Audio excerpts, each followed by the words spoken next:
அப்படி இருக்கும்போது அவருக்கு வந்து ஒரு பேங்க்ல வேலை கிடைக்குது. அவருக்கு பேங்க்ல வேலை கிடைக்கும் போது அவர் வந்து ட்ரிம்மா வரணும்னு சொல்றாங்க.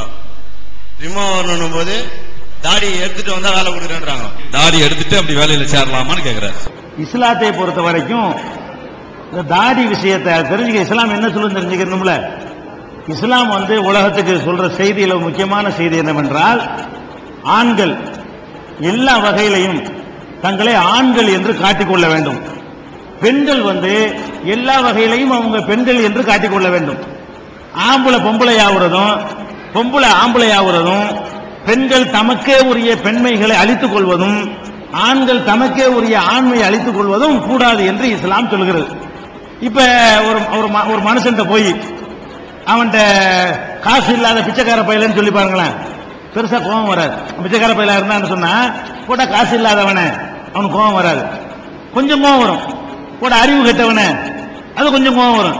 போட ஆண்மை இல்லாதவனு சொன்னா ரொம்ப கோபம் வரும். அவனுக்கு காசு இல்லைன்னா சும்மா இருந்துக்கிடுவான், அறிவு இல்லைன்னா சும்மா இருந்துக்கிடுவான், எது இல்லைன்னா ஒத்துக்கிற மாட்டான்.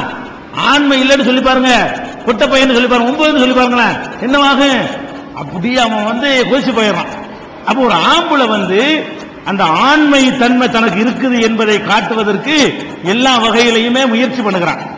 இஸ்லாம் என்ன சொல்லுதுன்னு கேட்டா, இந்த ஆண் பெண் படைப்புகள்ல பொம்பளைக்கு தாடி இல்லை, ஆம்பளைக்கு தான் வருது இல்லையா? மற்ற எல்லா இடங்கள்லையும் வந்து ஆண் பெண் எல்லாருக்கும் ஒரே மாதிரி முடிய தந்திருக்கக்கூடிய கடவுள் என்ன பண்றாருன்னு கேட்டா, பெண்ணுக்கு அதை தராம ஆம்பளைக்கு மட்டும்தான் அதை தர்றார். அப்ப எது ஆம்பளைங்கிறதுக்காக மட்டும் வருதோ அது ஆம்பளைக்குரிய அடையாளமா இல்லையா? மீசை அடையாளம் நினைக்கிறோமா இல்லையா? ஏன் நினைக்கிறோம்? மீசை பொம்பளைக்கு இல்ல, மீசையை வச்சு ஆம்பளை சிங்கம் மீசை முறுக்கலாம் சொல்றீங்களா இல்லையா? இப்ப மீசை என்பது அது ஒரு முடிதான். ஆனாலும் இது பொம்பளைக்கு இல்லாம ஆம்பளைக்கு இருக்கும்போது அடையாளம் ஆயிடுது. ஆம்பளைக்கு இல்லாத ஒண்ணு பொம்பளைக்கு இருந்தா அது பொம்பளைக்கு அடையாளம் ஆயிடுது. அப்ப கடவுள் படைப்புல எந்த ஆம்பளைக்கு ஆச்சு தாடி இல்லாம இருக்குதா? அது வராம இருக்குதா? ஆம்புல் என்றாலே அது அப்படியே கடவுள் படைச்சு வச்சிருக்கிறார். ஆம்புல் என்று சொன்னாலேயே இது கூட வழுக்கையா போயிருது, இது ஆக மாட்டேங்குது.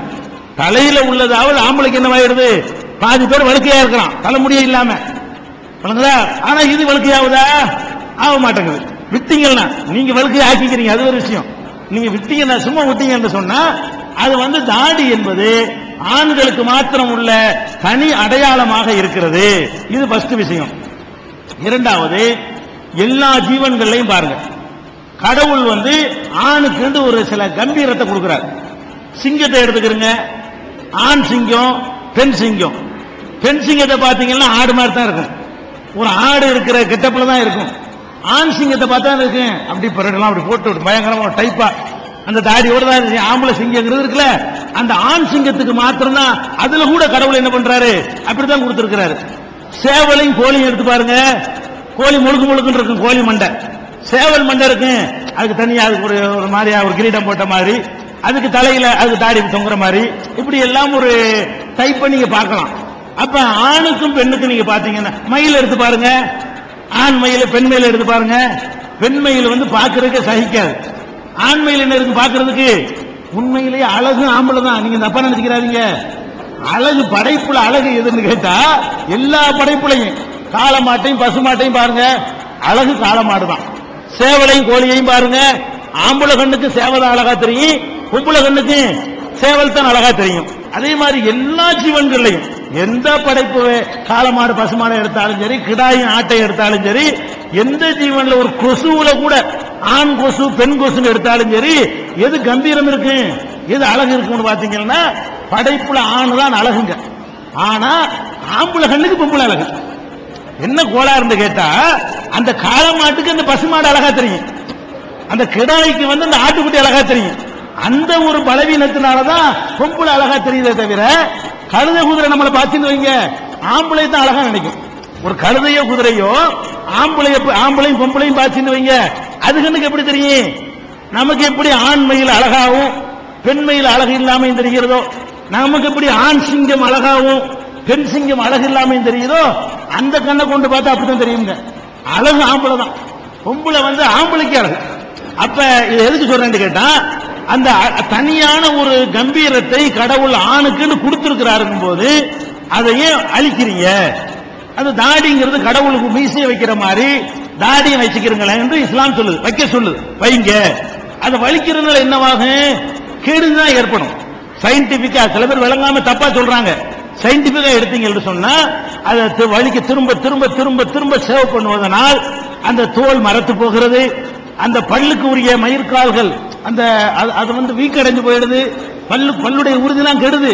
அப்ப இந்த சேவ் பண்றதுனால எக்ஸ்ட்ரா செலவு, எக்ஸ்ட்ரா சிரமம். அதனாலதான் பெரிய பெரிய அறிவாளிகள், தாகூர் மாதிரி அறிவாளிகள், ஈவரா பெரியார் மாதிரி அறிவாளிகள்லாம் தாடி வச்சது காரணம் என்ன? இதெல்லாம் வேஸ்ட், எல்லாம் செய்யக்கூடாது. பெரியார் தாடி வச்சிருந்தாரு, பகுத்தறிவாதினவர் பெரியார் தாடி வச்சிருந்தாரு, கவிஞர் தாகூர் தாடி வச்சிருந்தாரு. அந்த மாதிரியான பெரிய பெரிய சிந்தனையாளர்கள் எல்லாம் அந்த தாடி வச்சது காரணம் என்னன்னு கேட்டா அதுதான் கம்பீரம். அந்த பெரியார் அப்படி தாடியோட பார்த்தா கம்பீரமா இருக்கு. அப்ப தாடி என்பது ஆம்பளைக்கு உள்ள அடையாளமா இருக்கிறதுனால ஆண்கள் வந்து அதை கடைப்பிடிங்க, செலவு மிச்சமாகும். தாடி வைக்கிறது பெரிய சல்பேட் யூரியாவெல்லாம் போட வேண்டியது இல்ல, அதுவா வந்துடும், விட்டாலே வந்துடும் சொல்லி இஸ்லாம் சொல்லுகிறது. ஆனா நமக்கு என்னன்னு கேட்டா தாடி இல்லாம இருக்கிறது அழகா தெரியுது. என்ன காரணம்?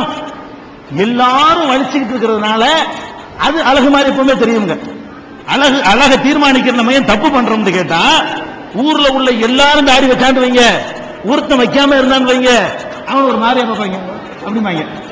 எல்லாரும் தாடி வலிச்சுட்டு இருக்கும், ஒருத்தன் வச்சாண்டு வைங்க, அவன ஒரு மாதிரியா பார்ப்பாங்க. காரணம் என்னன்னு கேட்டா நம்ம அனைவரும் எதை செய்கிறோமோ அதுக்கு மாற்றமா ஒருத்தன் செஞ்சால் அது டிஃபரெண்டா நமக்கு தெரிகிறது. அதான் காரணம். நீங்க எல்லாரும் வந்து நிர்வாணமா இருக்கிற ஒரு ஊரு, ஒருத்த மட்டும் சட்டி போட்டு போனான்னு அவனை கேலி பண்ணுவாங்க. எல்லாம் நிர்வாணமா இருக்கிறாங்க, அவனை தான் நம்ம கேலி பண்ணணும். ஒருத்த மட்டும் சட்டி போட்டு போனான்னு வைங்க, இங்க வர்ற சட்டி போட்டு போறான், இங்க வர்ற சட்டை போட்டு போறான் அப்படிம்பாங்க. அவன் போடாம இருக்கிறதுனால. அதனால நடுநிலையா சிந்திச்சு பார்த்தா நல்லது என்று இஸ்லாம் சொல்லுகிறது. அதே நேரத்தில் அது கண்டி வச்சாட்டி முஸ்லிமே இல்ல அப்படின்னு வற்புறுத்தல. வைத்தால் உனக்கு அதிகமான நன்மை இருக்கிறது, வைக்கல என்று சொன்னால் உனக்கு வந்து நன்மை கிடையாது அப்படிங்கிற வகையில சுன்னத்து என்று அது ஒரு ஆர்வமூற்ற ஒரு செயலாக நபிகள் நாயகம் சொல்லி இருக்கிறார்கள். அது இயன்ற வரை, சக்திக்கு உட்பட்ட வரை நீங்கள் செய்து கொள்ளலாம்.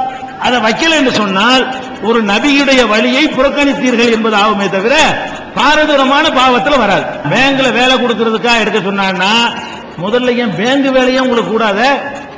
இஸ்லாமிய அடிப்படையிலுங்க வட்டிக்கு மட்டும் துணை போக கூடாது, எல்லா வேலையும் பார்க்கலாம். பேங்குங்கிறது முழுக்க முழுக்க வட்டி, மக்களை சுரண்டுறது, மக்களை ஏமாத்துறது, 100 ரூபாய் கொடுத்துட்டு 200 ரூபாய் வாங்குறது, இந்த மாதிரியான ஒரு வேலையை வந்து ஒரு முஸ்லீம் செய்யக்கூடாது. வட்டி எந்த காரணத்திலையும் ஒரு முஸ்லீம் துணை செய்யவே கூடாது. சும்மா தான் கடன் கொடுக்கணும். பாதிக்கப்பட்டவங்க கேட்கிறானா வட்டி இல்லாம கடன் கொடுக்கணும்னு சொல்லக்கூடிய ஒரு மார்க்கம். அந்த வட்டி கடையில சேர்ந்து சேர்ந்து சேர்ந்து என்ன ஆயிரும்னா மனிதாபிமானம் நம்ம கிட்ட எடுபட்டு போயிடும். பாதிக்கப்பட்டவர்களுக்கு சும்மா கடன் கொடுத்து வாங்கணுமே தவிர வட்டி கொடுக்க கூடாது, துணை செய்யக்கூடாதுன்னு சொல்றதுனால பேங்க் வேலைக்கு நீங்க போகவே கூடாது, மற்ற வேலைக்கெல்லாம் போங்க. என் பேர் வெங்கட்ராமன். இந்த இறை மார்க்கத்தை மனிதநேய மூலமாகவும் அறிவுபூர்வமாகவும் நிகழ்ச்சியை நடத்த உங்களுக்கு முதல்ல நன்றி. இதை எனக்கு அறிமுகப்படுத்திய என்னுடைய நண்பர் ரியாஸ் அவருக்கும் நன்றி. என்னுடைய கேள்வி என்னவென்றால், இப்ப இருக்கிற சூழ்நிலையில மன உளைச்சல் பிரச்சனைகள், அதாவது இயற்கையினால நிறைய சீற்றங்கள், வறட்சி, இதுதான் மக்கள் மனசுல இன்னைக்கு வந்து இருக்குது. இதனால நம்பிக்கை ஒரு பக்கம், ஆரோக்கியம் ஒரு பக்கம். இந்த ஆரோக்கியத்துக்கு முன்னாடி இடையில ஒரு நண்பர் சொன்னாரு, யோகா தியானம் இந்த மாதிரி பண்ணும்போது எனக்கு நல்லா இருக்கு, இதை வந்து இது இருக்கு, நீங்களும் அதை சொன்னீங்க, அதுல நன்மை இருக்கு. இது சம்பந்தமா இதை வளர்க்கிறதுக்கு இல்ல இது என்ன மனிதர்கள், இப்ப என்னுடைய நண்பர்கள் கூட நிறைய யோகா பண்றாங்க, அதாவது முஸ்லீம் நண்பர்கள் எல்லாரும் பண்றாங்க.